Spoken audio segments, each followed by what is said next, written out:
ভূত চতুর্দশী হল সনাতন ধর্মের এক গুরুত্বপূর্ণ উৎসব, যা মূলত বঙ্গে কার্তিক মাসের কৃষ্ণপক্ষের চতুর্দশী তিথিতে পালিত হয়। ভারতের অন্যান্য অংশে এই দিনটি নারক চৌদাস বা নারক চতুর্দশী নামে পরিচিত।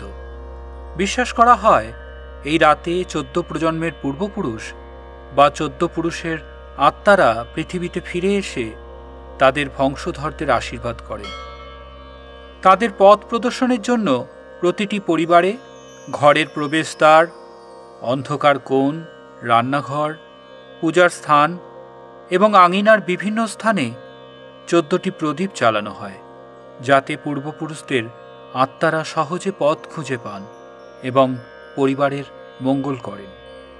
14টি প্রদীপ প্রতীকীভাবে 14 প্রজন্মের পূর্বপুরুষদের প্রতিনিধিত্ব করে। ভূত চতুর্দশী তাই ভূত প্রেতের রাত নয়, বরং এটি পূর্বপুরুষদের প্রতি কৃতজ্ঞতা এবং জীবিত ও মৃত আত্মার মধ্যকার চিরন্তন বন্ধনের প্রতীক।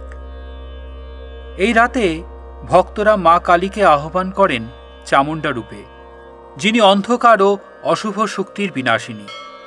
পরদিনই বঙ্গে পালিত হয় কালী পুজো, তাই ভূত চতুর্দশীর আচারগুলোকে সেই পুজোর পূর্ব প্রস্তুতি হিসেবেও গণ্য করা হয়। অন্যদিকে হিন্দু পুরাণ অনুসারে এই দিনেই শ্রীকৃষ্ণ নারকাসুরকে বধ করেছিলেন। সেই ঐতিহ্যকে মনে রেখেও প্রদীপ প্রজ্বলন করা হয়।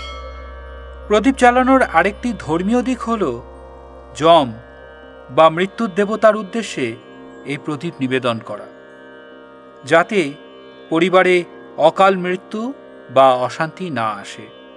ভূত চতুর্দশীর একটি বিশেষ আচার হল 14 প্রকার শাক একত্রে রান্না করে খাওয়া।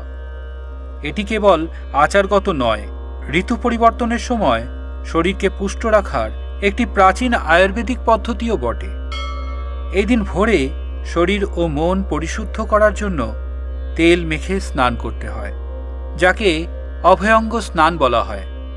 ভূত চতুর্দশী অশুভ শক্তির বিরুদ্ধে প্রতিরক্ষা বলয় সৃষ্টি করে তাকে প্রতিরোধের এক প্রতীকী রূপ প্রতিফলিত করে। ভূত চতুর্দশীর পরের দিন সমৃদ্ধি ও আলোক উৎসব দীপাবলি পালিত হয়।